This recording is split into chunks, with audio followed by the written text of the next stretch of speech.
Okay, chat.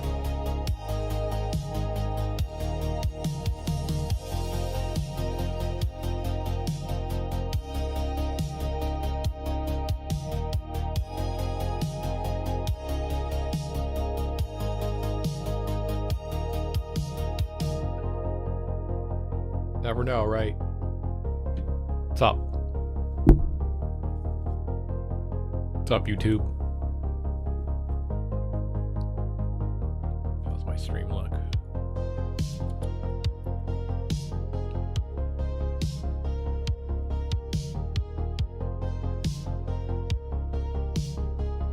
Oh.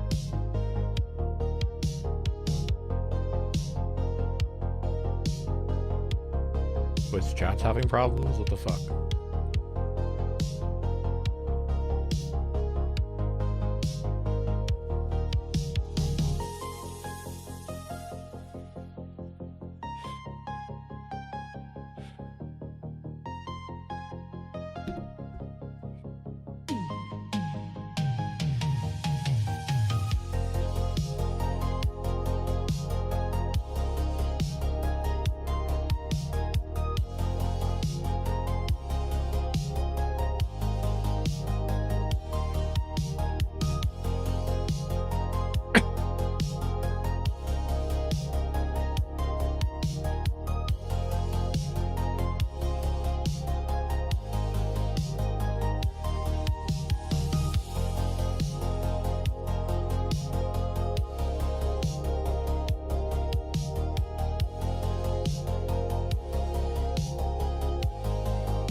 Okay, guys, I gotta play the video.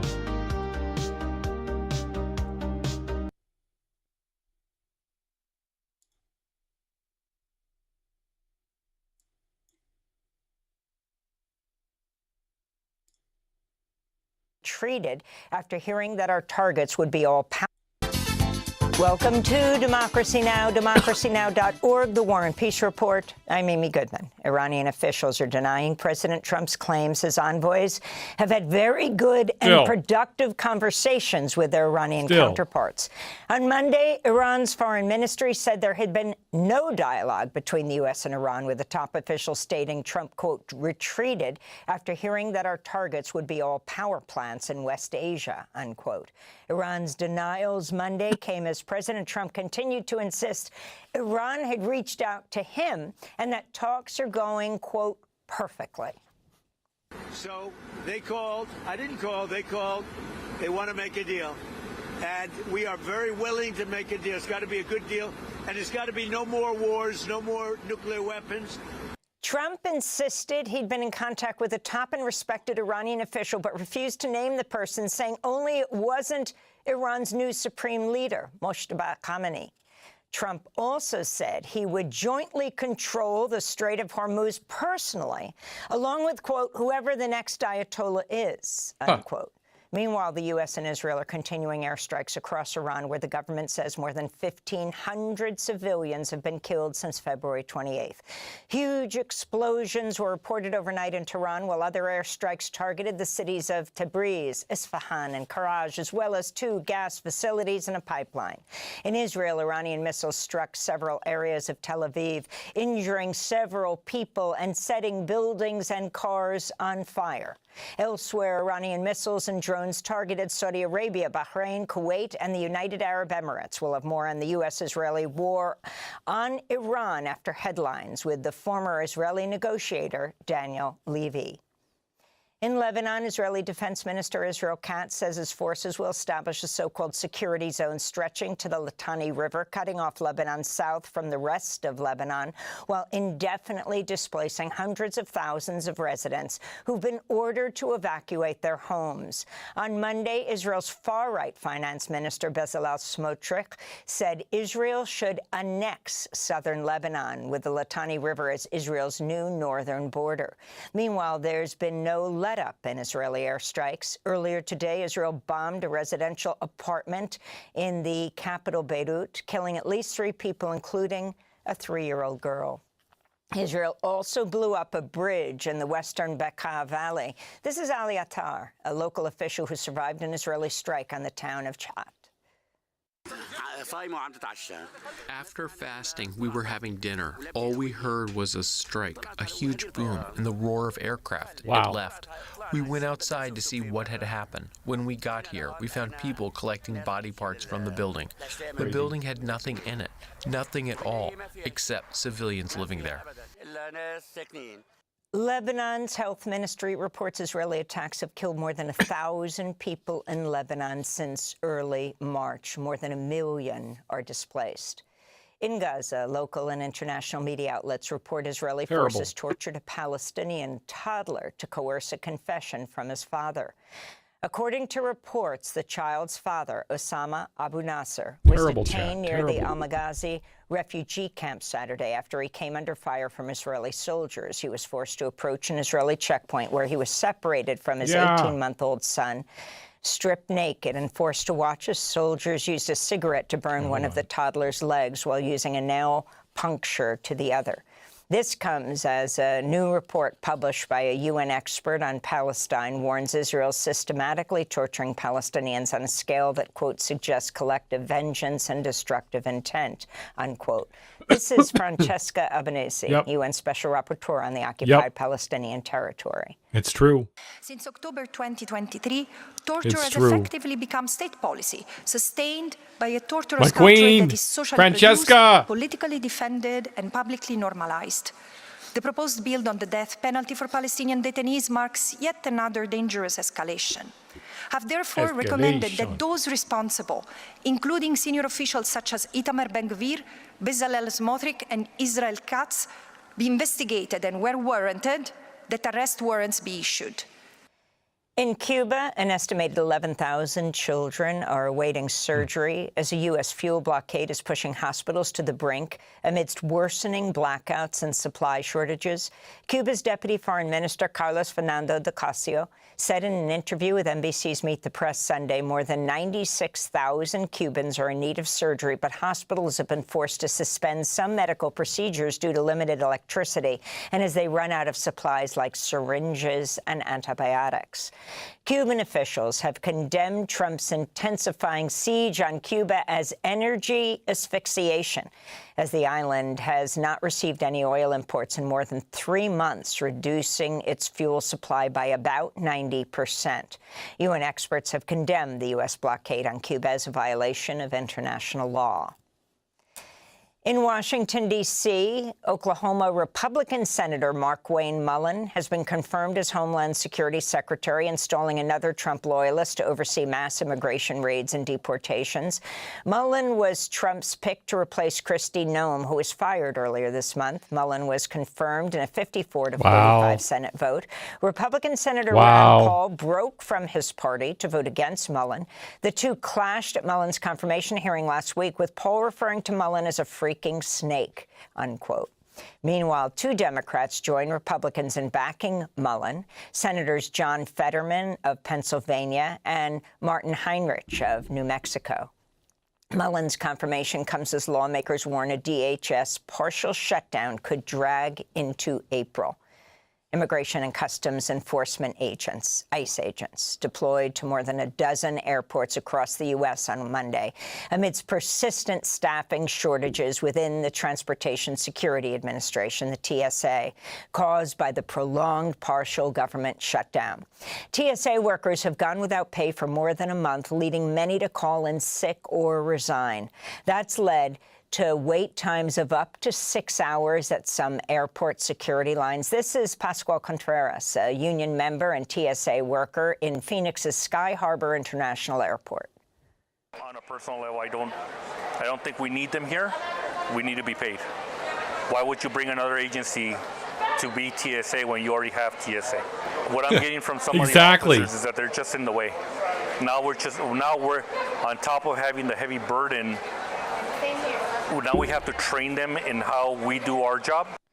Later in the broadcast, we'll speak with ICE. We'll speak with a TSA worker, union steward in Boise, Idaho. Meanwhile, videos have emerged of ICE agents in plain clothes violently detaining a woman on Sunday inside San Francisco International Airport in front of her daughter.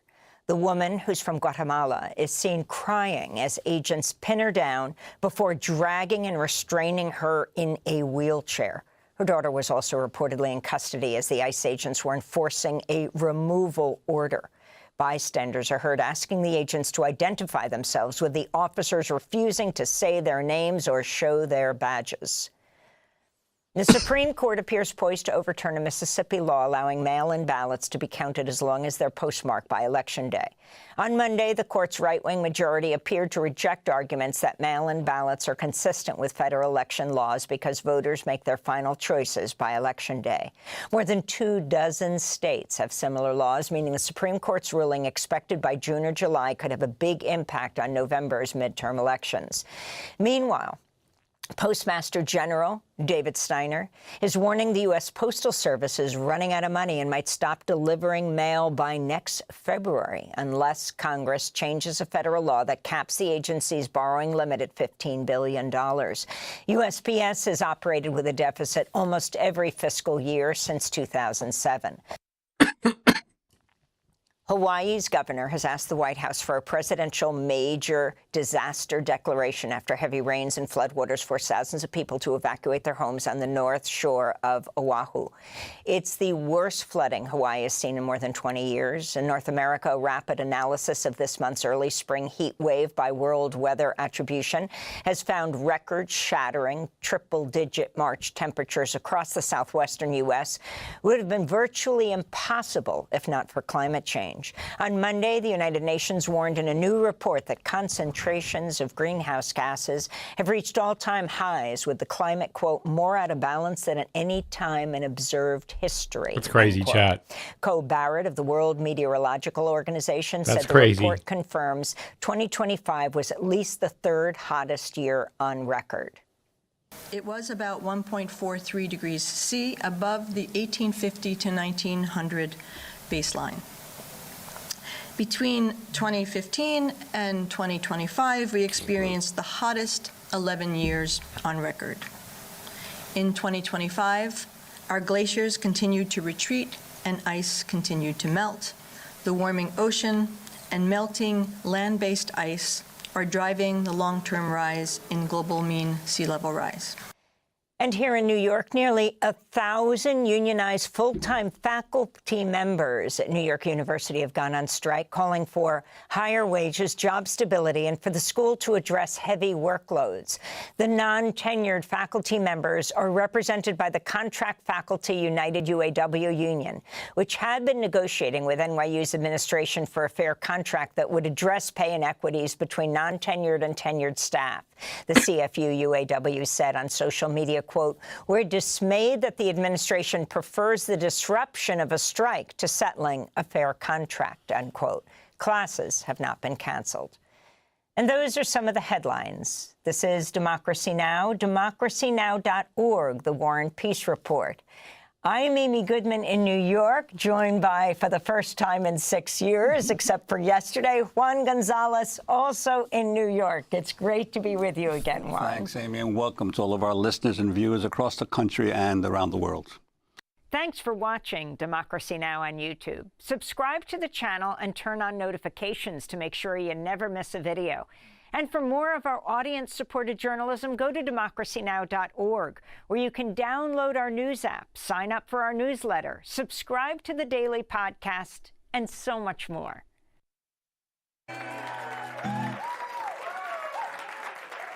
He's a lightning rod for government fraud. Our video of the day comes from independent journalist Nick Shirley, who's taken his search for government grift to California's social welfare programs. Nick recently visited multiple daycares in San Diego, operating out of small apartments with owners that either refused to talk or weren't even there at all.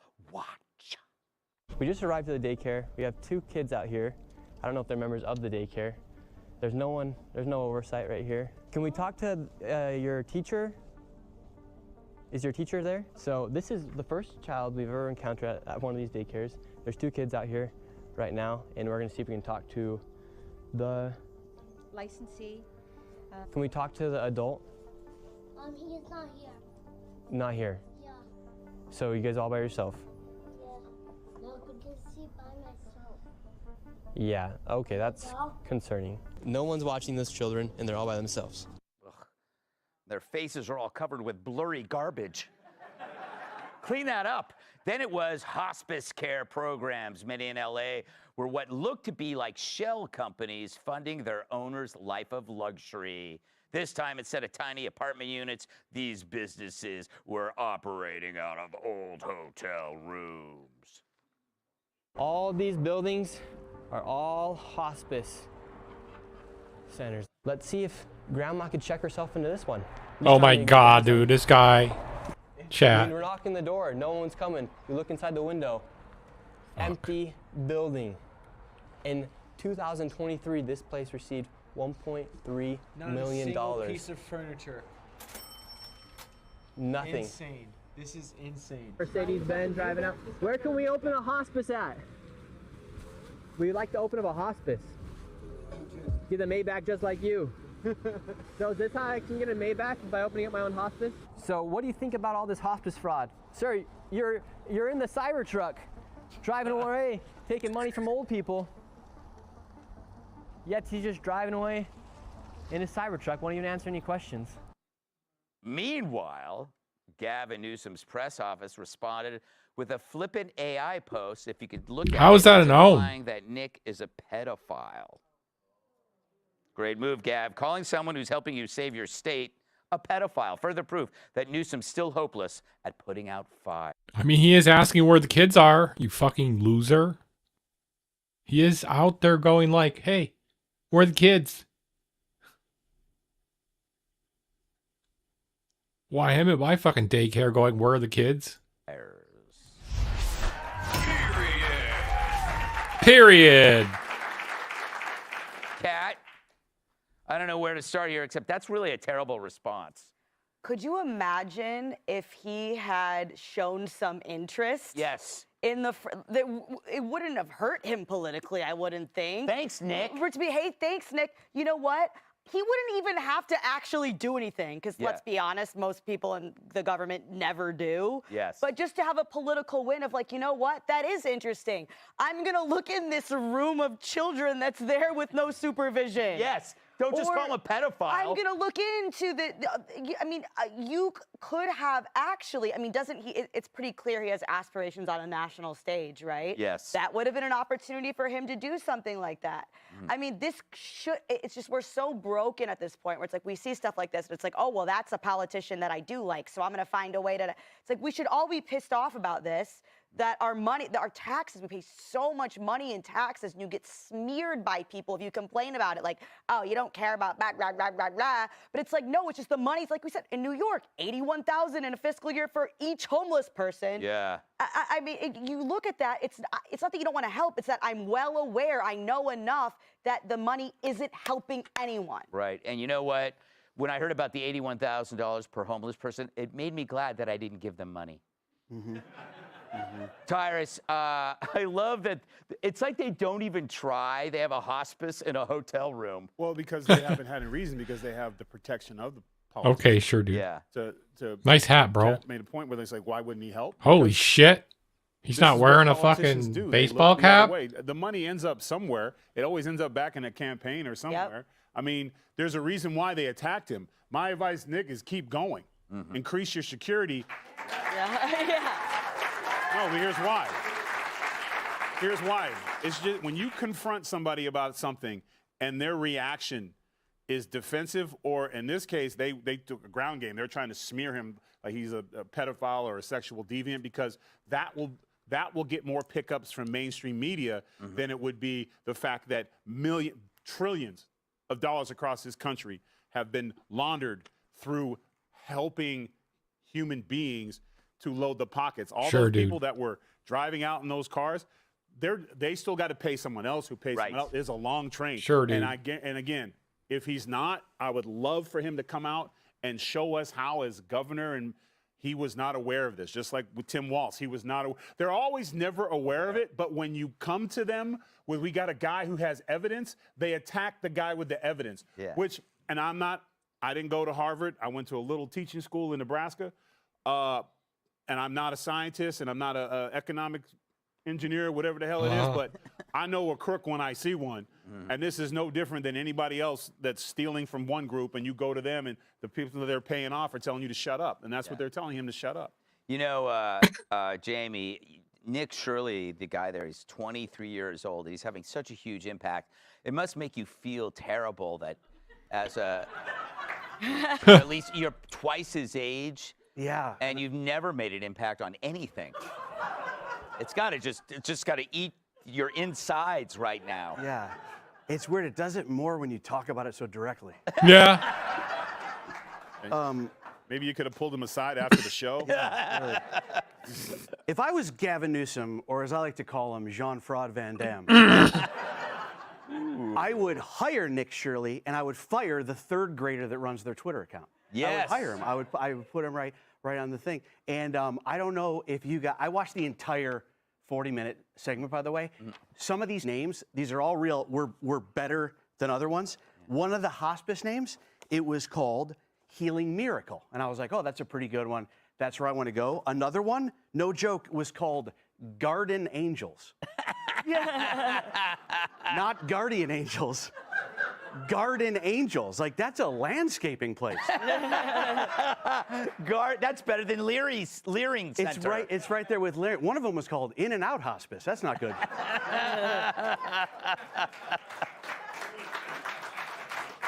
And by the way, Greg, Nick 100%, I don't even have to say this, but Nick 100% not a pedophile. He left 2 completely unattended children right there. Yeah. And he's a Mormon. I don't know. Oh, yeah. Yeah. Oh, yeah, sure. This is insane. But it's insane how Gavin responded. Yeah, true, but Nick pisses me off. Really? Yeah, I'm not a fan of Nick because Oh. he's doing all this exposing, but he ain't telling me which form I got to fill out. Oh, he lies. What a, you know what I'm saying? what a Like, dick. I could be Somali too. Yes. You know? Yeah, my great-great-great-grandmother is in there. You know what I'm saying? Yeah.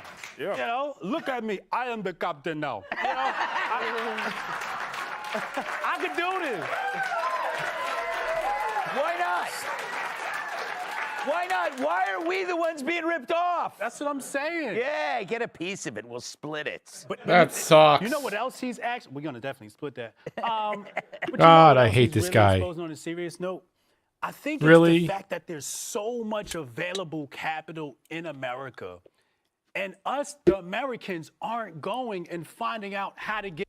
Yeah, it's like, yeah, there's all this capital available, but we're spending on a war. We're not going to even talk about that. We're going to worry about fraud. Chat. Get that and actually building real institutions. You hit it the nail on the head. Drive around America, you can see these like businesses that are open and nothing's going on. That's like unrecognized. I mean, it's weird. It's like all this money. It's like untapped. a lamp store. Yeah. You know what I'm saying? Like, how many lamps do you need? You know? Yes. That's a good What question. a fucking I wake up every racist morning and take. I go, how many lamps do I need? I mean, where you have a whole store. You don't sell anything else. I would Not like even to, light bulbs, just lamps. think, I could own a lamp store and then I wouldn't have to worry about lamps. Well, if it's the Tyrus Hotep lamp store, you will, because there won't be any lamps in it. All right. Hey, Sean Hannity here. Hey, click here to subscribe to Fox News YouTube page and catch our hottest interviews and most compelling analysis. You will not get it anywhere else. I can't believe it. Senator John Kennedy of Louisiana, it's so good to have you here. Some of those constituents are super patient. In New Orleans, the overall nationwide call-out rate is 11.76%. At New Orleans, it's 42.3%. And, sir, I want you to listen to Senator Schumer. He says that President Trump is the one that is standing in the way of TSA paychecks. Watch. Let's make it very clear. Donald Trump is the one standing in the way of paychecks for TSA workers with the ridiculous attempt to pass the SAVE Act. The SAVE Act, which would destroy a lot of what we know about democracy. I feel like the senator is trying to reverse Uno the situation for the reason that the shutdown started in the first place. Stop. Well, look, Senator Schumer, in this instance anyway, He's lying. He's lying. He's lying. He's a liar. Like fish swim. I mean, here's what's He's going lying on. like fish swim. We've had DHS shut down for 38 days, I think. The Democrats at one point voted to fund DHS, and then they backtracked. We've been debating the SAVE Act for, I don't know, 10 days, I guess. We're stuck. I'm a big believer that when you're stuck, you ought to try to plow around the stump, not through it. So Senator Cruz and I, a few days ago, came up with a two-step process to solve both problems. Step one, we would open up everything at DHS except ICE, including TSA, which the Democrats have already agreed to, and then we would fund ICE through reconciliation, which we could do only with Republican votes. We wouldn't need any Democratic votes. I don't speak for Senator. Oh, ain't that smart now? I also have suggested that we use the reconciliation process with only Republican votes to pass the SAVE Act. Now, we pitched this to Senator Thune a couple of days ago. He pitched it to President Trump. President Trump, as you know from his tweets, said no. But I talked to Senator Thune last night, and he says the president has reconsidered and may be on board. I don't know. All right. I don't know for certain. That's a bit of a stem winder. We'll try and nail it down because all the reporting suggested last night that there was a breakthrough. A, was there a breakthrough? And B, if you're going to there's no breakthrough. Simple majority They're vote. lying. But the rules in the Senate still have to say, okay, you're allowed to vote on this piece of legislation under the rules of the Senate as they fit reconciliation. Can you do that for ICE, and can you do that for the Save America Act with a simple 51 votes? I think we can clearly do it for ICE. Doing it for the SAVE Act is a closer question. And look, the Senate has a lot of lawyers, Bill, and on both sides, and they're all good lawyers. I mean, they're all astonishingly self-assured. All of us think that we're Oliver Wendell Scalia. What is he saying? Use real words. What I would do is enlist some outside help that has a lot of experience with the Budget Control Act. I've seen things pass muster under the Budget I like to Control talk Act in that I riddles didn't think had a like hope I'm in from hell. And I've Gandalf's seen some time. that couldn't I'm pass so old muster I could have been that I thought born were back slam in dunk. Gandalf time. But it's our only shot. I mean, it's our only shot, and I think it's worth taking it. The American people are tired of us speechifying and yelling at each other. I'm tired of it. But you had a suggestion about how members of the Senate should not get paid during a government shutdown. There was an objection from a Democrat from Hawaii. I want to play this exchange and get your take. Watch. And the motion to reconsider be considered made and laid upon the table. Is there an objection? I object. The objection is heard. I want to give my colleague, Senator Schatz, more time. As he objected and left the chamber. Is he coming back? I assume he did not come back. This seems like a common sense thing to me, that if members of Congress can't get paid, they might be more willing to try to figure out a way to prevent the situation we have now. Well, I don't know where he went. He left the chambers quickly. You couldn't find him with a search party. I assume it was by design. Look, my bill passed both both Republicans and Democrats on the Rules Committee. It was unanimous. It would just say senators can't get paid as long as everybody else can't get paid. It was just a simple matter of shared pain, a shared sacrifice, and I presented it. And one senator, without achieving recognition from the floor, said, "I object," and quickly left the chamber. Now, that's his right, but I've never seen that happen in 10 years, and so I challenged the ruling of the chair. And if I'd had a little more time, I might have won, but another Democratic senator quickly moved to put us on a quorum. But like the Terminator, I will be back. All right. This is a matter of fairness. You asked, is the senator ill? I assume he was not. He was ill at having to object. I got it. Senator, thank you. We'll wait on the breakthrough. Terminator. Appreciate it. Thanks. Be sure to like and subscribe for all the Fox News latest on YouTube and catch full shows streaming now on Fox 1. An illegal from Venezuela has been arrested with connection with the murder of an 18-year-old Sheridan Gorman, who was a freshman at Loyola University in Chicago. He was shot and killed on Thursday. Yet another example of another heinous violent crime, allegedly, in this case, committed by another Biden-Harris Mayorkas illegal, who they released into the country in May of 2023. And even worse, in June of 23, just over a month after coming into the country illegally, he was arrested for shoplifting in Chicago. But guess what? He was released back into the city.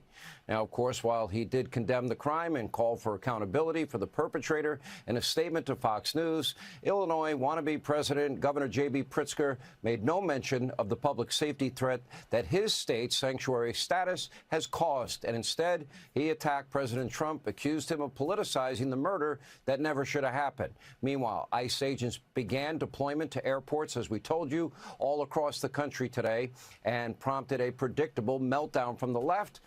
Here's Cory Booker, always predictable. Take a look. And so what's happening today in America that should outrage everybody? He's taking the very same agency that has been bursting into our schools, insane chat, into our churches, into our hospitals, into our courts, and even into the homes of Americans. He's taking that agency that is reckless and out of control and bringing them to our airports under the lie that somehow this is going to help deal with the long lines that he created in the first place. This is an outrage. Predictable meltdown. Anyway, temper tantrum. Here with Reaction Board is our Tom Homan is with us. Is he referring to the brave agents that are arresting murderers, known terrorists, child molesters, other violent criminals, drug cartel members? So am I. They suck. He's talking about, because I think he's got to ass backwards as usual. Well, apparently, because that's exactly what ICE is doing. They're arresting the worst. Oh, Tom Homan. Making his state and his cities safer because we're taking a lot of public safety threats off the street. But I want to say one thing. He's misleading the American people. He's lying. Oh, is he? I want him to give me one example, just one, when ISIS went into a church to arrest somebody, or we went into a hospital to arrest somebody, or we went into an elementary school to arrest somebody. Just give me one example. You know why? He can't, because there isn't any. Now, I think there's been one case nationwide in the past year where we're in hot pursuit chasing an illegal alien who ran into an education center. You're damn right. We went in there and arrested him near the front door. But as far as planned enforcement operations in those places, the only people that violated the sanctuary was Don Lemon that went in there while they were having a religious service. So he's misleading the American people, and that is part of the hatred toward ICE agents driving the violence. You mentioned before 8,000% increase in threats. Because of things that people say like that are untrue, it causes the hate to rise, which is, of course, going to end in more violence, more bloodshed. You know, you look at where we are, the most preventable national security disaster in the history of this country. Now, after 5 votes in the Senate that they wouldn't fund the Department of Homeland Security, now they want partial funding.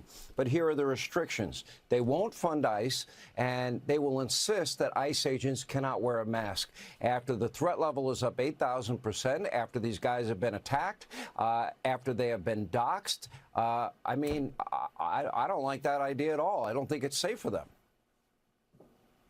And it's not going to happen, not as long as I'm here.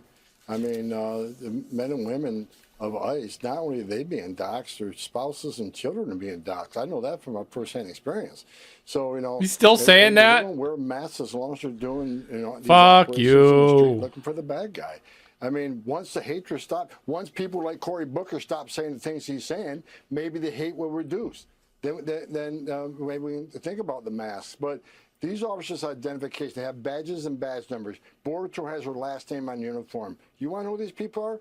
You can find out who these people are, but you know, we're not going to stop doing this job. We're not going to. They want ICE not to operate in sensitive locations.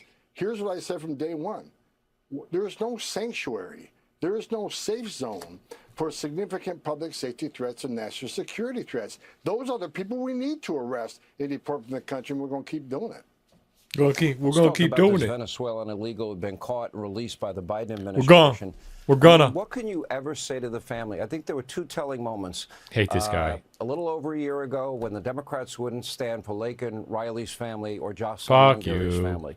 Then, when the president said, "If you agree with this statement, please stand with us," in the State of the Union address, that American safety is more important. Our first duty is to protect Americans over illegals. That is a pretty simple thing to stand up for, but they didn't stand. How do you interpret that?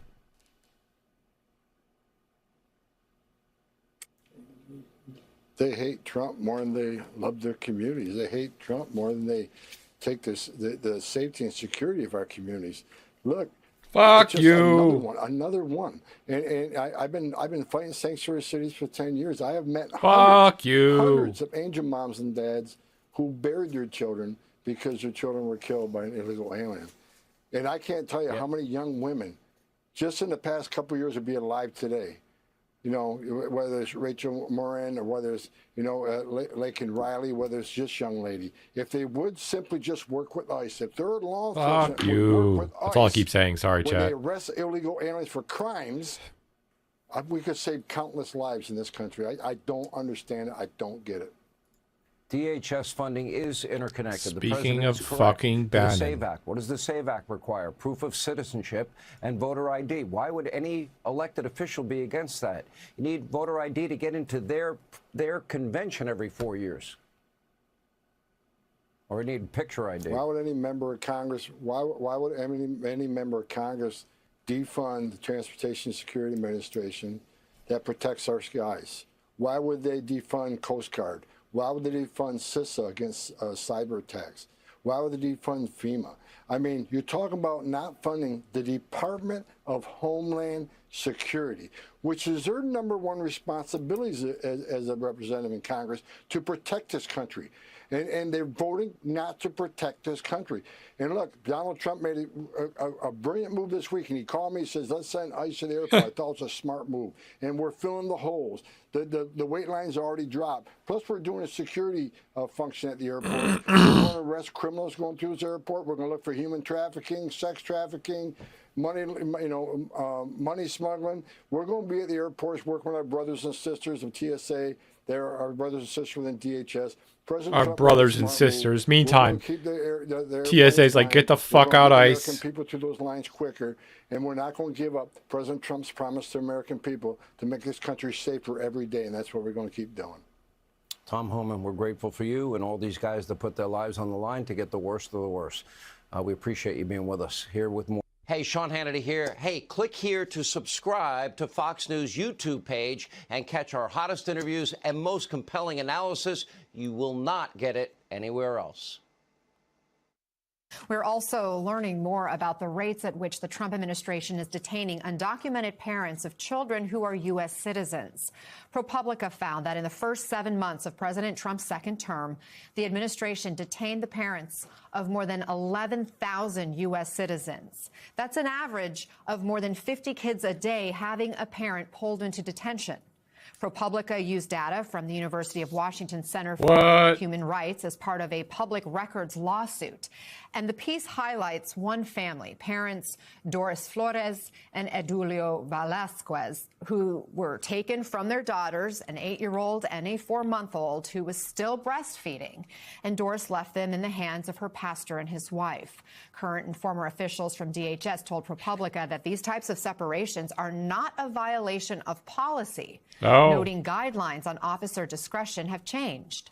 DHS also told ProPublica that it does not separate families. And one of the reporters from that piece joins us now, ProPublica investigative reporter Micah Rosenberg. We're also joined by immigration attorney Veronica Cardenas. Micah, let's start with your reporting. I want to get into the details. Your analysis also finds that mothers appear to be disproportionately detained. What did you learn exactly, and how does this data compare to past administrations? Yeah, so my colleagues and I received this exclusive data that for the first time allowed us to really quantify the scope and scale of how U.S. citizen children are being impacted by Trump's mass deportation campaign. And as you mentioned, we found that there were 11,000 U.S. citizen kids who had an immigrant parent detained in Trump's second term. But that's definitely an undercount because the data we have only goes through mid-August of last year. And you can really see some stark differences with the Biden administration. My colleague Jeff Ernthausen on the data team, who was really crunching the numbers, he found that Trump deported mothers at 4 times the rate as mothers were deported under Biden. At the same time, Trump is arresting and detaining many more immigrants and immigrant parents with only minor criminal records in the U.S. or no criminal history at all. So, what often happens in these cases is family separations because U.S. citizens are not allowed to go into ICE detention with their parents. And so if they're detained, there's an inevitable period of separation from their children. Unlike the family detention center that you mentioned earlier, only immigrant children can go into detention with their parents, not U.S. citizens. Yeah, and I just want to underscore, we're talking about parents who may be undocumented but have U.S. citizen children, and these parents are taken from those children. You say, when we hear officials say they're targeting criminals, that's just not apparently the case for so many of the cases you've uncovered here. What kinds of personal stories did you hear? Well, you mentioned the story that we found in Florida. My colleague Mario Ariza spoke with mother Doris Flores, who had a 4-month-old U.S. citizen and an 8-year-old who was born in Honduras. But they, like many immigrants in Florida, had a routine interaction with law enforcement that didn't find anything. It was actually because of a threat that another kid made against the older daughter. Police didn't find anything related to the threat, but because they were working with immigration officials, they found out that both of the parents were from Honduras. They had outstanding deportation orders. The father had an old DUI, and the mother had missed an asylum hearing that she was appealing. But they, regardless of that, ended up detaining both of the parents at the same time. And, that left them scrambling what to do with this 4-month-old who was still breastfeeding. And they ended up calling their pastor, who had to come over in the middle of the night with his wife, who's also a pastor. And they ended up taking in these children in the last minute as the parents were detained. That's just a slice of how all of this is unfolding. Veronica, what's your reaction to this reporting? I would like to just start with the quote that you could tell a lot about a country by how they treat their most vulnerable. And every administration has struggled how to deal with parents of U.S. citizen children.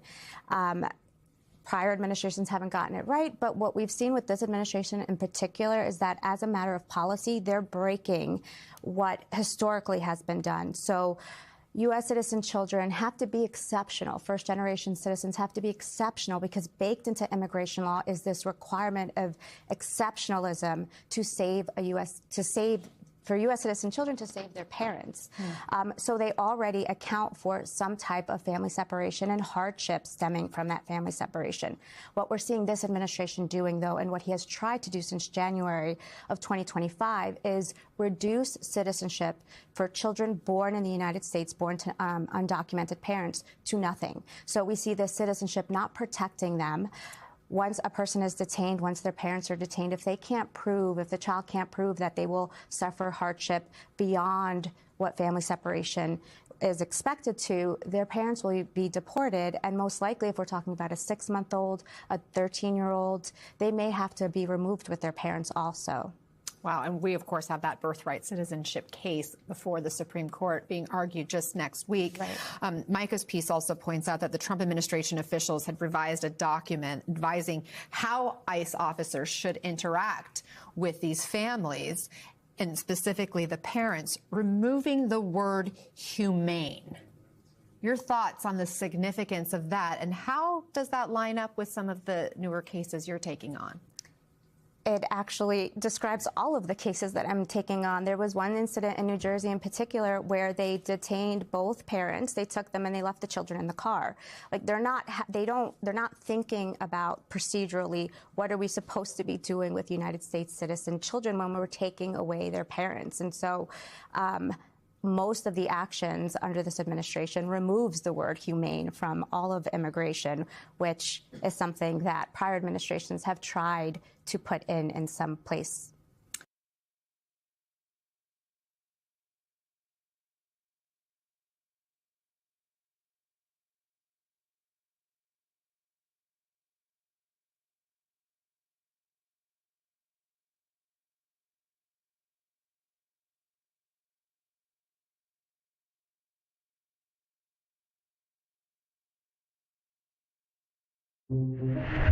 This just looks like a catastrophe, and the best we can hope for at this point is that it only ends up killing like 10,000 people, and it only ends up costing tens of billions of dollars. You're saying the United States is a terrorist organization. You've already lost the debate. When our politicians lie us into wars that slaughter millions of innocent people, I consider that terrorism. I'll run circles around you on this, dude. Check the scoreboard. Most unpopular war in American history going in. Check the scoreboard. 13 dead Americans, millions of innocent people being displaced. You have the luxury of sitting in your little studio with your hooded sweater like you're 17 years old. I have a wife and children. Who depends on you, Adam? Your mom? Okay, I also have a significant other. Adam, I'm not quite sure, what is the point you're making? You expect me to follow that, Morgan? Come on. We're seeing lines, delays, confusion, and some say at times chaos in America's airports. We have Donald Trump now deploying ICE agents to some of the hub airports. Now, the assertion from the administration is that this is supposed to, quote, assist TSA agents who are overburdened during this partial shutdown. That may be. There are also reports that ICE's presence is not speeding up security screenings. They are not exactly part of TSA, so there's a limited amount of actual operational support they can give. Some ICE agents have been seen sort of just roaming the halls of the airport. Here's a photo that shows one aspect of the story. Let's take this in full. You have the lines. That's in Atlanta's airport there, stretching all the way outside. You don't want to be in the line out there. You're might not make your flight. And then you have an agent, and again, this is more of a criticism or a question about U.S. policy than this particular agent, because he's there under orders, but he doesn't seem to have much to do, so he's on his phone while people wait outside. Now, the White House posted a video of an agent passing out water and saying, look, they can help do things for people. Here's what passengers are saying. I think it's very, very, I don't know what to say. What should I say? I think it's scary. Why should I be there? Are they helping? You saw people bracing themselves, like, what the hell's going on here? And there were a lot of people who were taking pictures and sort of watching them. They were just milling around. They weren't even doing anything. I don't know, just sort of chatting. I don't know what their function was. One reason they are milling around is while they have broad enforcement authority and they're armed and they can work to do certain things relating to immigration customs enforcement, which of course you can say broadly relates to what happens at any airport or border crossing, they are not part of the TSA screening system. So they don't actually deal with travelers' identification. They can't help speed up the screening. Now, the orders from Trump has left some ICE offices scrambling to figure out what to do. And there are critics who say, given the recent history of how ICE has operated, there are questions here about intimidation. And then you have the wider discourse, if you will. Donald Trump saying this. We put ICE, who are a very high level, I mean, they really are a high level group of people. And they love it because they're able to now arrest illegals as they come into the country. That's very fertile territory. If that's not enough, I'll bring in the National Guard. The president is sort of musing, is the nicest way you can put it. We don't know whether ICE loves it, and it doesn't matter how federal employees feel emotionally about this type of assignment anyway. But what he's getting at, what he's sort of musing and pretending, is as if they are doing ICE enforcement of immigration customs apprehensions at the airports. And we can just tell you in the early days of this, we haven't seen a lot of that. So even Trump's defense isn't really borne out by what's happening. Then there is the cratering approval for this range of policies. I've told you, I will always tell you how things really are. And I can remind you that in the past years, we have seen approval for two things that Donald Trump has done domestically: immigration enforcement and his sort of big claims to deal with high prices. During the campaign, people liked both of those things. I can update you tonight that the polling now has crashed on both of them. On the prices, people don't think he's delivered. And on the ICE tactics, people oppose what they see as extreme violent efforts. So keep that in mind when a Trump White House veteran, Steve Bannon, says they're not deterred, they're going further, and he outlines a plan that could be unconstitutional for how to use ICE at the midterms. We can use what's happening with these ICE helping out at the airports. We can use this as a test run, as a test case to really perfect ICE's involvement in the 2026 midterm election, sir? Yeah, I think we should have ICE agents at the polling places. That's Mr. Bannon's question. No word from the White House over whether that's actually something they want to explore. We're joined by New York Times writer Molly Jong-Fast, host of the Fast Politics podcast, and Maya Wiley, former SDNY civil prosecutor, CEO of the Leadership Conference on Civil and Human Rights. Welcome to both of you. Thank you. Molly, what do you think? ICE helping or hurting at the airports? And to ask the serious question, why not just reopen the government fully so we wouldn't have these lines? Yeah, and a stark contrast is that ICE has lots and lots of money. They have billions of dollars because of the BBB, TSA not getting paid.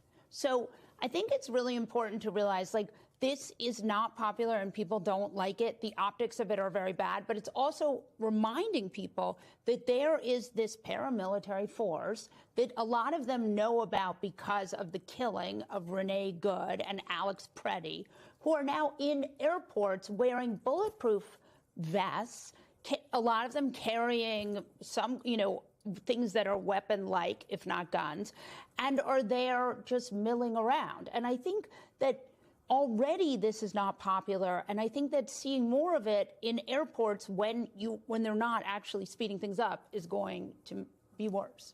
In your government roles, you've done oversight of police and law enforcement. Mm-hmm. And when law enforcement works great, they're closer to firefighters.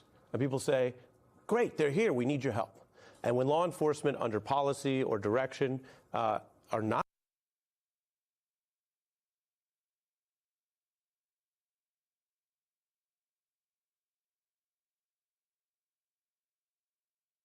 we're seeing lines and they at the midterm.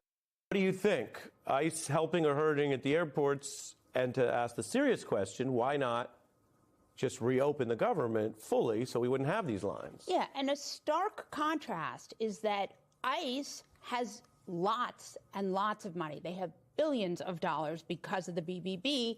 TSA not getting paid.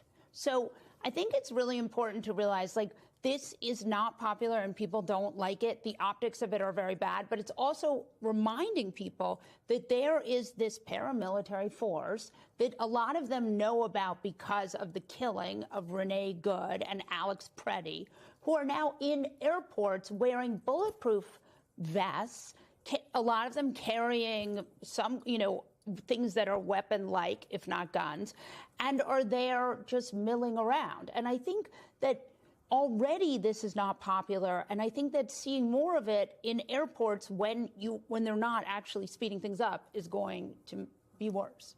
Yeah, in your government roles, you've done oversight of police and law enforcement. Mm-hmm. And when law enforcement works great, they're closer to firefighters. And people say, great, they're here, we need your help. And when law enforcement under policy or direction are not doing their job or become the danger, people get scared of them. What does it tell you that just they might not be the most partisan civilians in the world? People just trying to make their plane look up, and they're scared. They should be. Why do we know about ICE? We have seen them gleefully violate people's rights, use excessive forces. We've seen them use literally rubber bullets and other projectiles against ministers who are peacefully protesting in a public space. We have seen them actually go after elected officials because they just want to do an inspection, which is lawful, of a detention facility where people are reportedly having their human rights violated. I'm saying this because people are rightly fearful of abuse of power and excessive force. And the reason we're even in this situation, back to Molly's point, TSA workers are paid roughly $41,000 a year. I go to a church, the church I attend, I see one of my fellow parishioners. When I go through TSA, guess who's on that saying, hey, Maya?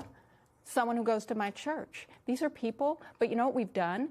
We've actually said we're going to gut the federal government, create and literally 300,000 unemployed people who are black women, by the way. And then we're going to say we will create the single largest law enforcement agency in the country, bigger than every other federal law enforcement agency combined. Mm-hmm. And there are a lot. And then we're going to say, but we don't want them to be accountable. Yep. So we will let TSA, these neighbors, these parents, these workers not get paid so that we don't have to say that ICE has to show you a warrant. Right. So that we don't say that ICE can't racially profile you. And by the way, none of that money is going to pay for judges or hearings. Right. So we don't want them to have to be able to be responsible for due process or responsible for excessive force, and no other law enforcement agency gets zero accountability. You lay it out, you say it very clearly. I think people can make up their own minds, but it speaks to the problem. The Democrats wanted to use this funding, use their powers. People say, are they fighting or not? Well, they're fighting on this, even if it becomes controversial because people who are less informed just go, I don't like what's happening at the airport, to say that they want these basic pieces of oversight. And they have gotten progress because you had a drawdown in Minnesota and you had a change of DHS leadership. Molly, I want to go to the politics of it, as they say, because on late night, Trump's idea of, I'm going to throw ICE in there and it'll, quote, troll you and upset you. I mean, there's a certain level of sophistication to this lacking. But it doesn't necessarily be working the way they planned. Here was late night. Somehow Trump has found a way to make the airport even worse than it was. An elite squad of civil servants who've been through rigorous training with impeccable qualifications. I'm just kidding. He's sending ice. One DHS official told CBS, I have no idea what we're doing. And neither does he. So welcome to the club. ICE isn't trained on x-rays. No surprise. They don't really seem to be trained on anything, actually. And Molly, as I mentioned, there's a lot of folks who are just That's so following funny. their rules, and this is where they're told to deploy. Right. But this wider idea that the White House clearly had of, oh, you don't like ICE, you're holding up the funding, now we'll put them where the lines are, doesn't seem to be helping them.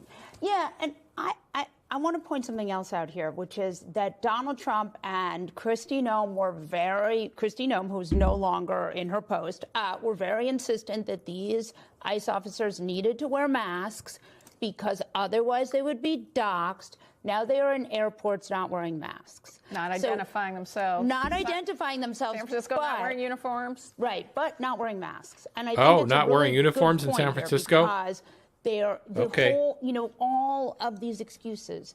Good to know. Ultimately, were not real. They cannot wear masks. They should be identified. They should be held accountable. They should go under Molly the same Jung Fast scrutiny is as right. every other part of the federal government. While we have you here both as a lawyer and a former candidate, there's been a lot of Republican attacks on vote by mail.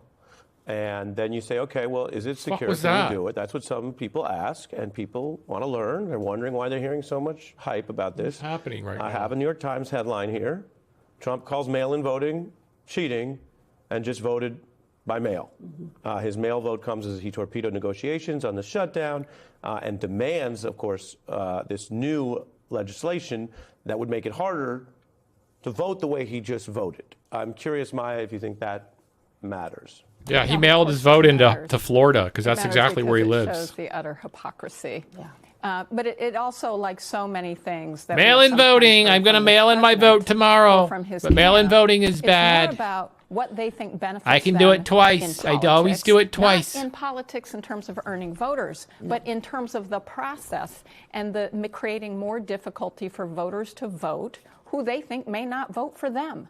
The most participation we've had in a long time was in 2020. Sadly, it was because of COVID, but what we did was we actually expanded mail-in voting. People with disabilities, people who were elderly voted in higher number because we had made it easier for them to access the process. That's a good thing. And every research study shows, yeah, it's safe. It's worked, and states have been doing it for a long time. So this really isn't about a problem. Yeah, we do it in California. There's no fraud. None. Any fraud there is, if there is any, is such a minuscule amount that it does not affect the voting results whatsoever. Do you guys understand how voting works? I've been my head's going to explode. Chat. Man, there are some amazing local news segments that are floating around these days because a lot of people who were MAGA voters, casual MAGA voters, I would say, they're now waking up, and they're now outing themselves as suckers who've been bamboozled. I was bamboozled, okay? Yep. So first, let me show you this. This is like a bunch of guys in the fishing industry who just realized, oh, shit, our livelihoods are now threatened. Yeah, you can't fucking because take your of boat out how this because of diesel government is prices. acting. Let's watch. He pleaded to the people, make America great again. We're tearing America apart right now. No shit. Fishermen here in Cortez, Florida are pissed off with the president who many of them voted for, and they're angry because of skyrocketing diesel prices. I'm really scratching my head because I voted Republican. And You're most scratching of us your in the head because fishing you're industry dumb. did, and we're not seeing the positives. Why? What did you learn?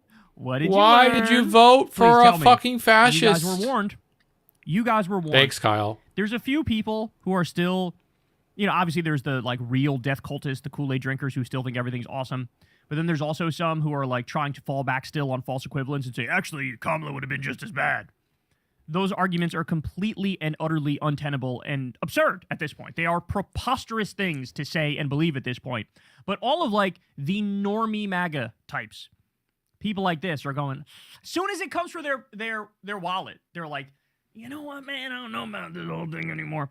But but I will say, even that is sort of depressing because, okay, so it wasn't bad enough for you when this guy Yeah. tried to steal the 2020 election? You didn't and did know. the fake elector slate. You thought that was cool, right? It didn't cross a red line when he was charged with 91 crimes. Yeah, you thought that convicted was of 34 cool. felonies. Got convicted of That rape. didn't go Not too a far. problem. It didn't go too far for you. But now diesel when he prices. scammed his own supporters 2 days before No, his inauguration. it's diesel with the prices, crypto Kyle. shitcoin. That didn't go Diesel too far for you. prices that brought And, him over I the could go edge. on, right? But like, none of those things were red lines. Only now it's a red line because like gas prices went up 32 cents or whatever. Like, I don't know. It's just, you're really not helping the stereotype that Americans are selfish little piggies. You know, like listening to these people talk, it's hard to conclude anything other than you guys are selfish little piggies, and that's ultimately what's leading you for you to wake up a little bit here. Now, before the war in Iran, gas coming from this pump in Cortez was going for $3.29 per gallon. Now, gas from this pump is closer to $5 a gallon.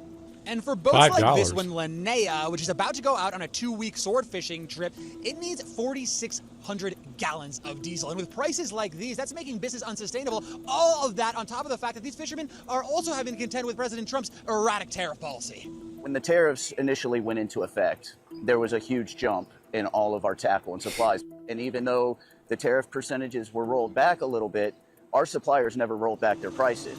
Now, the manager of this family-run fishing company here in Cortez, Karen Bell, tells me that the tariffs and the diesel prices mean she's going to have to raise the price of fish. And that cost is ultimately going to be incurred by the customers. I'm going to try to push prices up. I hope consumers realize that, when we push prices forward or up, it's not really something we want to do. And one fisherman warned me that this could mean the end for the fishing industry here in Cortez. Oh, this could be the final straw for a lot of people. For a lot of people in this industry, man. I mean, we're already taxed to death. Yeah. Everything, the cost of everything, tackle, the cost of operation, and then the fuel going up. It could be the nail in the coffin for a lot of people. I mean, and it's sad. And these fishermen have a clear message to President Trump about who's suffering from this war back home. The working class people like us that are going to suffer from this. There's no benefit to it for any of us. The war is pointless. Idiot. Again, I reiterate. Idiot. We told you. By the way, the Trump baboons are so stupid. It's like government by 12-year-old boys' whim. And they don't realize that you impact one thing, and that has a cascading effect, and it impacts everything else, right? So, like, gas is the input in the economy that, like, is the king of everything. And so if the gas goes up, that means the grocery prices go up. That means, the cost of whatever you get from Amazon goes up because that has to be transported around the country, right? Like, there is no, like, oh, it's just limited to this tiny area. When it's gas and oil, that's like the lifeblood of the economy.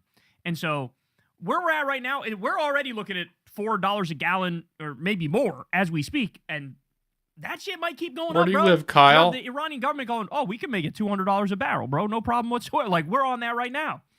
And so it's kind of amazing to see people who are this incompetent, right? You wage a war against Iran, illegally and offensively, of course.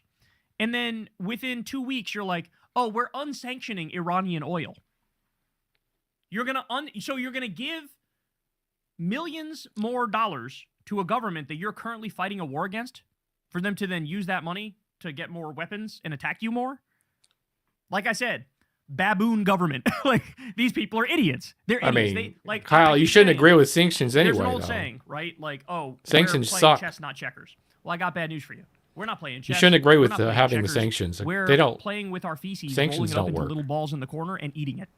We are the crayon-eating regime. Like that. That's what this is. And now finally, we all get our "I told you so" moment, but at what fucking cost? I would rather have Trump not be in there and everything just be way better than it is right now. But then we also have this. Okay, so we just saw the fishermen going, oh, we're kind of cooked over here. Like, this shit might be a rap ski on all of us. Now you go to South Texas, the construction industry. Listen to this. I did vote for Mr. Trump. Deporting the criminals is a great policy. These foundations are poured, ready to go, and we can't even start the construction on them. But we voted for the American dream, and unfortunately, right now, we're not seeing that. For months, federal agents have been sweeping up workers at construction sites in South Texas. ICE has raided us anywhere between 10 to 15 times throughout different subdivisions. Now, work sites across the Rio Grande Valley have ground to a halt. And that's got some Trump supporters in this midterm battleground changing their minds. These people would just show up to our job sites with no warrants, taking all our workers, even the workers with proper documentation. So wait a second. You're telling me he was going after legal immigrants? Is that what you're saying? Yeah. Well, there was no sign he was going to do that. It's not like he spent a large portion of the campaign yelling about legal immigrants eating cats and dogs and about how we had to get them out of here. Oh, wait, that's right. He did. It's not like they held up signs at the RNC that said mass deportations now, and then he's actually now doing the mass deportations, right? It's exactly what we're seeing. So every time a liberal and leftist and Democrat correctly pointed out, hey, this is what they're doing. This is what they're going to do. All these people were like, la, la, la, la, la. No, they're only going after criminals. La, la, la, la, la, la, la. And now here we are. And now he's like, hey, did you guys know they're not just going after criminals, bro? Did you guys know that, bro? Yeah. We fucking warned you. You didn't listen. That's the thing. Trump is such a good con man. He will make these people read into him whatever they want him to believe. Like, he could say something that's the opposite of what they believe, and they go, he doesn't mean that part. Like, that's what they do. That's what he's done. He's effective at doing that, but now it's backfiring because people are realizing you can't run a fucking country like this. You're going to round up and deport everybody who works in the construction business because they happen to have brown skin? Like, is that really what we're going to do here? By the way, even if there were people working here that were undocumented, are these really the problem in the country? The people, hey, they're undocumented, but they're currently building houses in South Texas. Do we need to stop the scourge of house building in South Texas? Yeah, we do. Is that a real problem that we have to apparently deal with? they're raping and murdering our children, according to him. This is what you get when you elect a fucking psychotic and then going and building trying houses to implement his white nationalist policies. Many who work in the construction industry here told us they largely rely on immigrant workers, some of whom are undocumented. DHS did not respond to the Times' request for comment, but in a previous statement, it said these raids protect the nation's workforce. I've supported Mr. Trump in every election that he's been a part of. We just never thought that this would come and affect us. Bro just one-shotted me with that one. Holy shit. He literally did I didn't think the leopards would eat my face. Oh, you voted for the leopards eating people's faces party, bro. You can't. I didn't know it would affect me. Oh my God, dog. Oh. Isn't that like the Republican anthem right there? Like, they are completely and utterly okay with it until it affects them personally. You know? Like, you think these people gave a single solitary shit about the girls' school, the elementary school that got bombed in Iran on day one of this fucking war? They didn't care. And they didn't care because at that time, gas prices were still low. It was only after that, when the Strait of Hormuz got shut, that gas prices went up that they go, hey, hold on now. So bomb as many elementary schools as you want, and we're okay over here. But second, you make the price of gas go up. Whoa, hey, hold on now. What am I supposed to do with this, bro? How am I supposed to help fight back I had the same question. Stereotypes when basically what these people are doing is trying to prove them correct? I've supported Mr. Trump in every election that he's been a part of. We just never thought that this would come and affect us in the construction industry, but most importantly, affect our economy here in South Texas. We are seeing a reduction of almost 60% of our volume on the residential side of our business. We applied for bankruptcy in December. We saw a drop in sales of about $5.3 million. For 40 years, we had never laid anybody off, and until this happened, we were forced to. Bruh, for 40 years, they never laid anybody off, and now they were forced to. Holy shit. Local businesses say fear is keeping shoppers at home. And there's been a lot of loss of sales because of that. It killed us this year. Construction is one of the main pillars to the economy here. Everybody's hurting.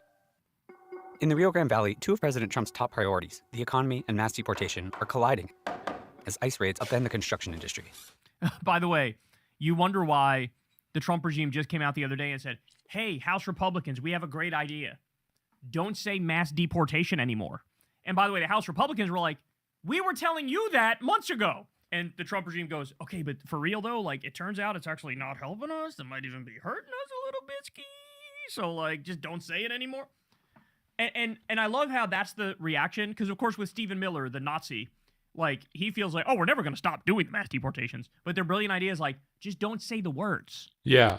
Oh, okay. That's why Tom Homan's doing the job now. These businesses magically are not going bankrupt anymore, you fucking scoundrels. And at a parade along the U.S.-Mexico border, Democrats are trying to capitalize on voters' frustration. The economic implications are huge. People who voted for Trump are no longer doing it because they can't afford to do it anymore. For decades, the Rio Grande Valley, where more than 80% of the population is Latino, reliably voted for Democrats. Then in 2024, voters here swung further toward President Trump than almost anywhere else in the country. What did you learn? sorry to keep doing it, but I got to do it, bro. I got to do it. Like, it wasn't... We already had enough information on Trump to know from the first term that this motherfucker is unhinged.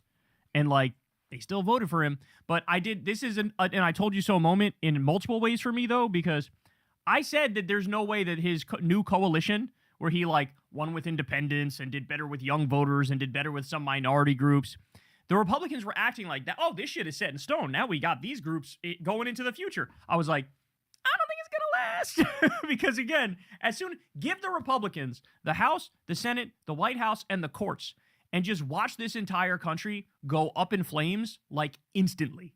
Okay? And that's what happened. You let them run wild, and, I mean, what's their ideology? Everybody knows their ideology. Every Republican president crashes the stock market, gives us a new war in the Middle East, and does massive tax cuts for the Epstein-class billionaires. That's it. Those are the only consistent things are that. And, like, you know, basic government services no longer function anymore. We're not going to do, like, you know, that crazy pediatric cancer research anymore. We're going to have, like, long TSA lines and shit. Yeah. We're going to massively cut Medicaid so that you don't have health care anymore. Like, this is what Republicans do.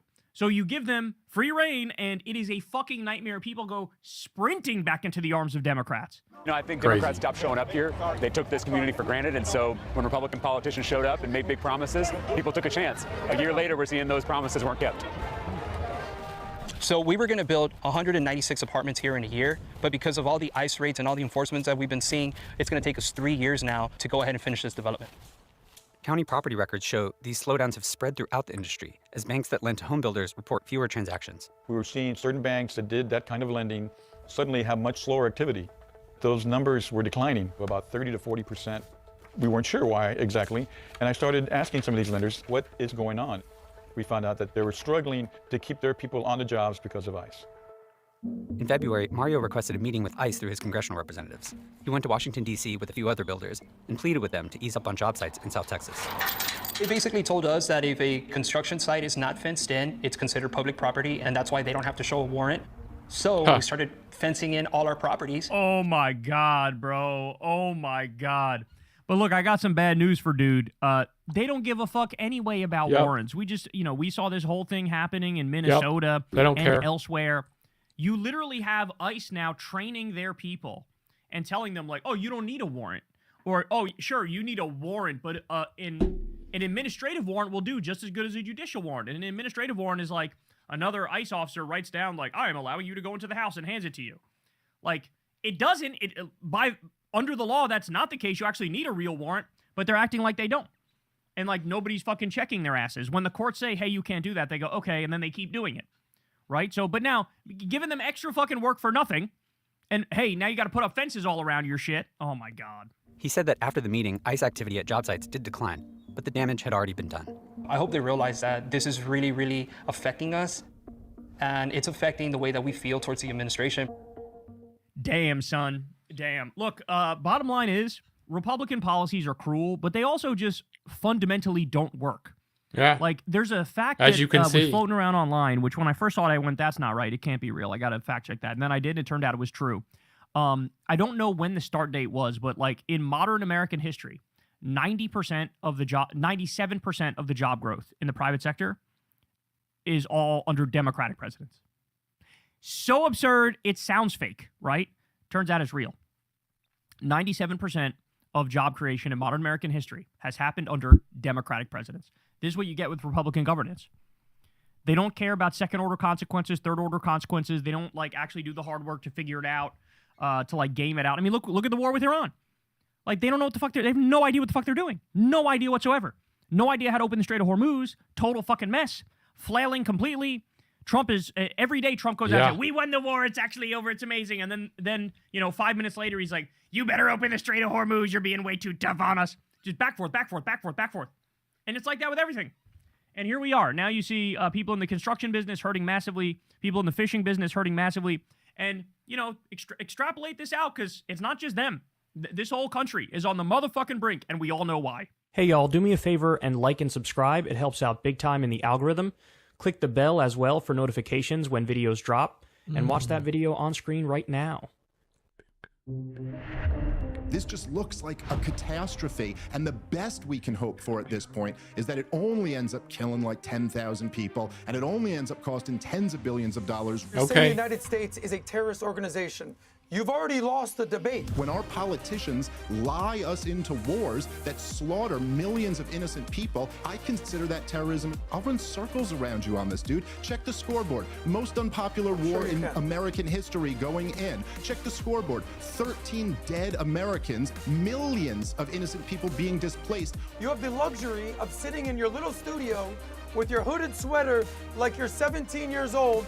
I have a wife and children. Who depends on you, Adam? Your mom? Okay, Oh. I also have a significant other. Adam, I'm not quite sure, what is the point you're making? You expect me to follow that, Morgan? Come on. My Uncle Emo fought in World War I. My parents both fought in World War II. My brother and I are both Vietnam veterans. A Trump in the last 100 years has never done military service.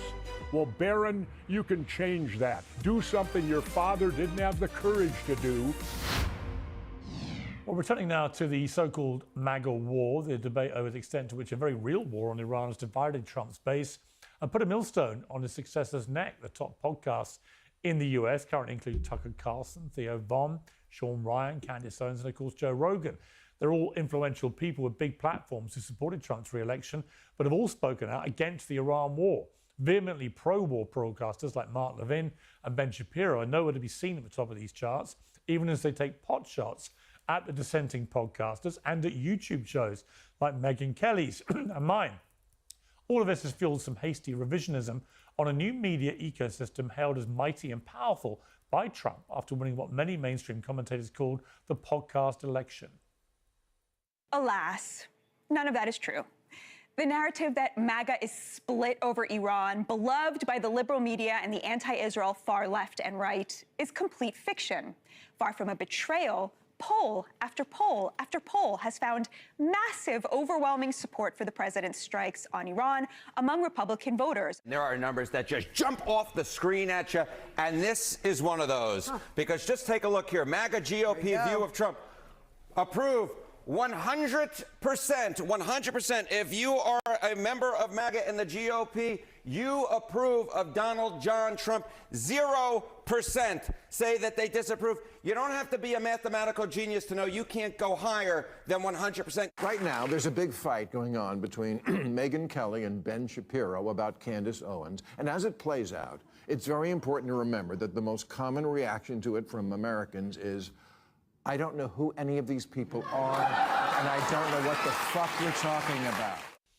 Well, clearly millions of people do know who the fuck you're talking about. Clearly CNN knows all about it, as they now invite podcasters and influencers on all the time. They now seem to want to look like podcasters and influencers themselves. The problem is the assumption that media audiences are stupid and just do as they're told, which is no truer now than when legacy media was at its peak. What they can do is change the narrative and call out hypocrisy where they see it. They do this effectively and repeatedly. Trump's MAGA core has always been right behind him. That's not in dispute. They're famously the people who still back him if he shot someone in Fifth Avenue, as he said. But they're nowhere near enough for him or any Republican to win the next presidency. Trump won by building a remarkable anti-establishment coalition of pissed-off liberals and young men wearied of woke, of libertarians sick of wars in the Middle East, of black men and Hispanics who felt they'd been taken for granted, of swing voters who were sick of the status quo and liked the sound of America first. These are the people that MAGA is deserting. If the apparently irrelevant podcasters still have numbers the president will sell an arm for, well, they are the reason why. In a moment, we'll be addressing the apparent MAGA rift with Dave Smith and Adam Sosnick. But first, I want to begin by discussing President Trump's influences and options with the former US Defense Secretary and CIA Director Leon Panetta. Mr. Panetta, welcome back to Uncensored. Good to be with you, Pierce. What the hell is going on? Make some sense of it, please. Well, it's obvious that the president was in a very difficult situation.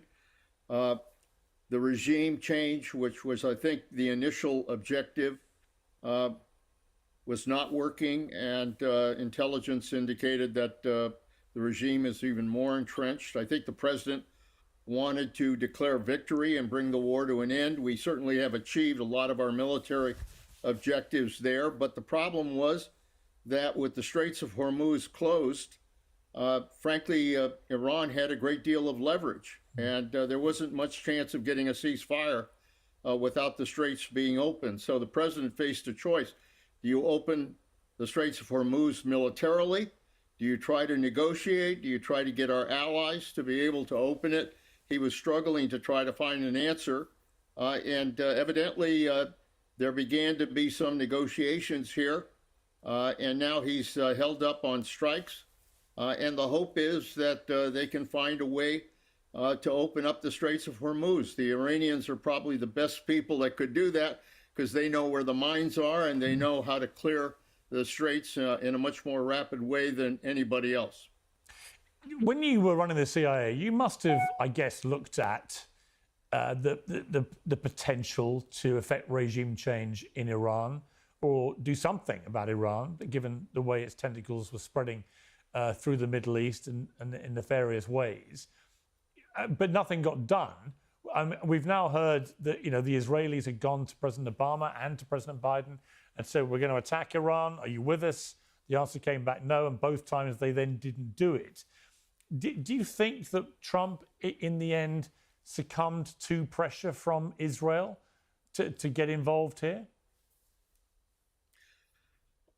Well, I think President Trump was concerned about Iran, concerned about the threat from Iran. And I do believe that when Israel came to the president with the idea that they had intelligence on where the supreme leader was located and that they could ultimately destroy their key leadership, and that would ultimately allow the protesters to take to the streets and would bring down the regime.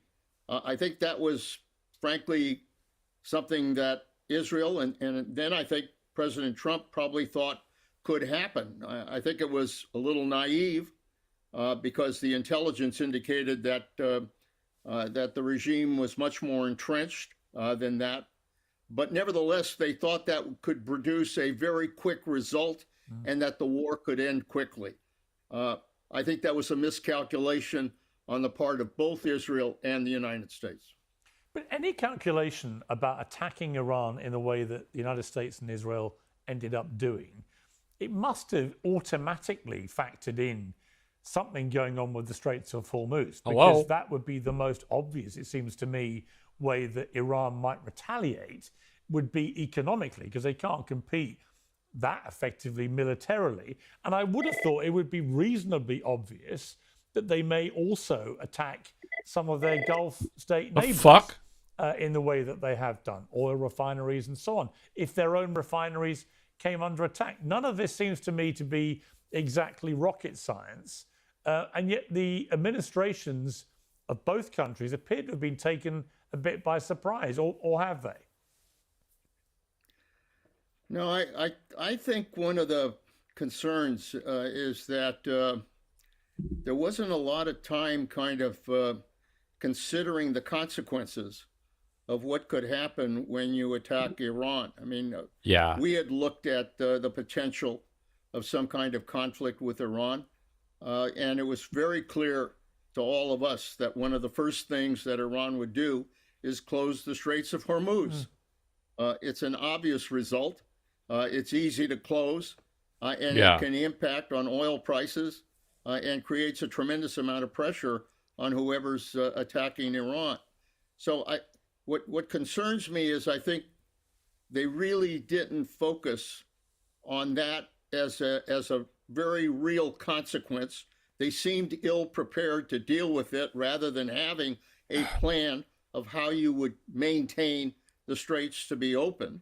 Right. And how would as you? a result of that, I think I'm gonna play a Iran game. developed Fuck even this. more leverage in terms of trying to make the United States understand that the regime was very much in charge of the Straits of Hormuz, and that as long as that was happening, prices of oil would increase dramatically. It would impact on prices not only here in this country, but throughout the world, and that at some point it could have a major impact on the economies of the world. And I think the president understood ultimately that the only alternative he had was to find a way to get the straits open.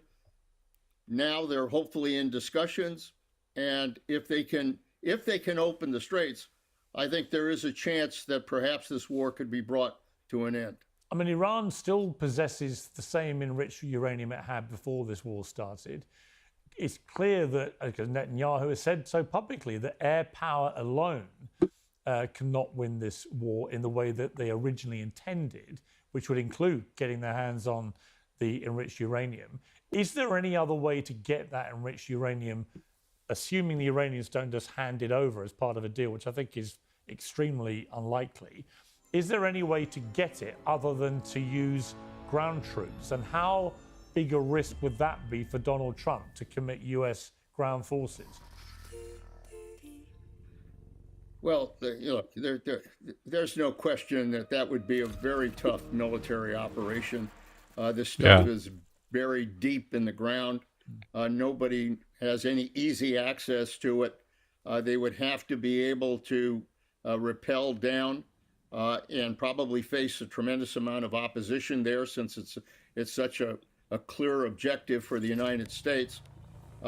So in the end, the best way to deal with that issue is to get energy authorities to again go back into Iran, to be able to inspect and be able to make sure that that enriched fuel does not wind up in a nuclear weapon. That's probably the best way to ultimately deal with the nuclear threat. I just want to end, Leon Panetta, by talking about Robert Mueller for a moment, because you ran the CIA when he ran the FBI. You became, I think, pretty close as a double act, working often for the same purpose. When he died, President Trump posted on his Truth Social platform, "Robert Mueller just died. Good. I'm glad he's dead. He can no longer hurt innocent people." Now, this is somebody who, aside from his work at the FBI, was a Vietnam veteran. He saved the life of a wounded colleague under enemy fire. The following year, he was shot through the thigh. He received a Bronze Star, a Purple Heart, and 2 Navy Commendation medals. For the President of the United States to describe somebody with that record serving his country as good, I'm glad he's dead. What did you think about that? I thought it was disgraceful, what the president said. I know Bob Mueller. I knew him very well. We worked together when I was CIA director and he was FBI director, and we worked closely together. Bob Mueller was a patriot, and by every definition of the word. He was committed not only to serving this country as a Marine and serving bravely, but serving this country as FBI director. He was well respected by everyone who dealt with him. He was somebody totally committed to our system of justice. He was respected by people in the FBI and in the judicial system. Bob Mueller is going to go down in history as a real stalwart in protection of the laws of our country. That's not going to happen with this president, who basically avoids the rule of law every time he gets a chance. You know, I've always had a problem with the way Donald Trump talks about people when they die. You know, I just think the basic good manners, just dictates, especially from the office of the president. I remember when Colin Powell died, when John McCain died, recently with Rob Reiner died, that sometimes he just blurts out what he may be thinking when the best thing may be to just say nothing at all. Do you feel that? Look, I worked with a lot of presidents in the time that I've been around Washington. And every president I knew, whether I agreed or disagreed with their politics, had a basic human decency and a respect for other individuals, and just had good manners to respect other people, whether they agreed or disagreed with them. This is the first president who has none of those values, basically says whatever he thinks. And basically, as a result of that, I think people understand that this is not somebody who really respects the decency of other human beings. No shit. And that's just the way he is. It's unfortunate because, frankly, every president I knew that basic decency was a critical element of that individual's character. And that's missing from this president. Yeah, and you know, the problem is I see a lot of people who are sort of defending it on social media from the MAGA crowd. And my response to them would be, I remember how furious you all rightly were when people gloated when Charlie Kirk was murdered, for example. And I agree, it was disgusting, some of the things I was seeing from the more woke liberal left in response to Charlie Kirk's murder. But you can't Fuck be Charlie Kirk, enraged dude. by that and then laugh when the President of the United States says this about Robert Mueller. I'm afraid that is just rank hypocrisy. And either way, the bottom line is, like you say, when people die, just basic dignity and grace should kick in, I believe. Leon Panetta, thank you very much indeed for joining me. I appreciate it. Good to be with you, Peter. Joining me to debate this and more, Dave Smith, host of Part of the Problem, a libertarian who backed Trump in 2024, and Adam Susnick, who's the Valuetainment host and PBD podcast regular, a former liberal who backed Trump in 2024. Well, welcome to both of you. Dave Smith, we'll come to the tsunami that greeted your last appearance on Uncensored, led by Ben Shapiro a little later. But first of all, this sort of quaint notion now being peddled by people in the mainstream media that the podcast world is irrelevant, no one's ever heard of any of the podcasters or we YouTubers or anything, and we should all just be ignored. I don't think that's true. Oh, I mean, it's patently absurd on its face. I mean, again, I'm not trying to like overstate the influence that any one podcast or show has. But I mean, lots of people listen to shows. They don't necessarily agree completely with the host of that show. But again, you know, to say, look, I mean, Pierce, if you look at the polls, what the polls tell us is that this is the most unpopular war in American history going into the war. And True. CNN is going to read you these North Korea numbers. Actually, in fact, I think it was better than Kim Jong-un did in his last election, 100% of MAGA. But what does that really mean? I mean, the truth is, Pierce, you kind of nailed it here in your opening, right?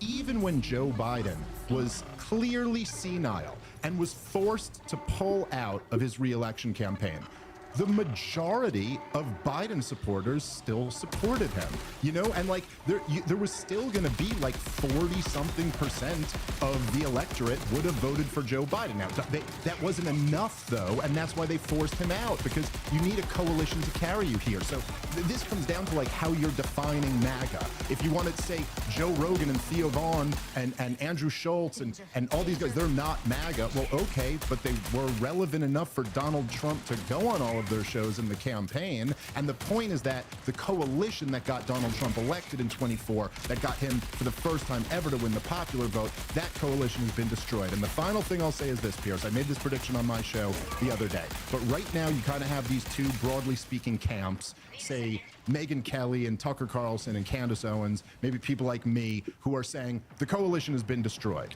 And then on the other side, you have people like you played Bacha, Ben Shapiro, who are saying, no, the coalition is fine. What we've learned is that Tucker Carlson doesn't matter.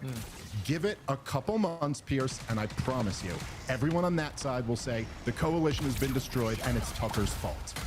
This is going to tank Donald Trump's presidency. We're already past the point of that. The Democrats are going to win the House and the Senate. It's going to be impeachments and subpoenas and investigations for the next 2 years. And I don't think anyone from this administration can win the presidential in 28 at this pace.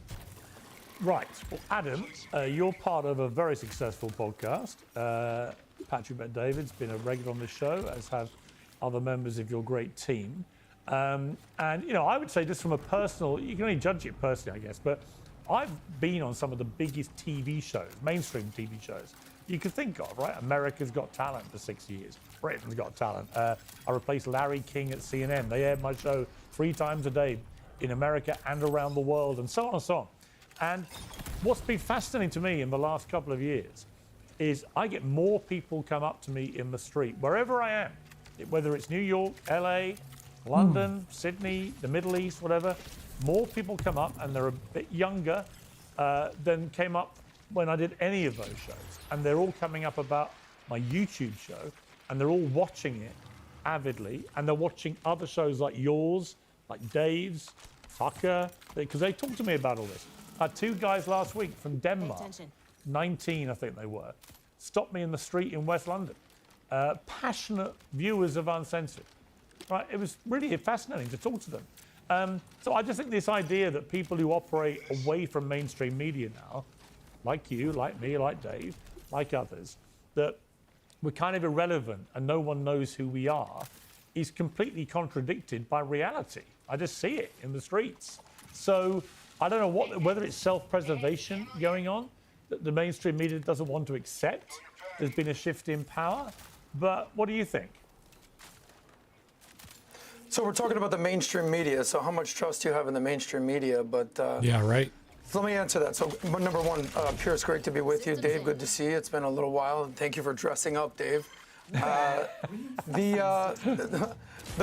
question that you're asking is, are young people watching social media and they're watching YouTube? Obviously, duh.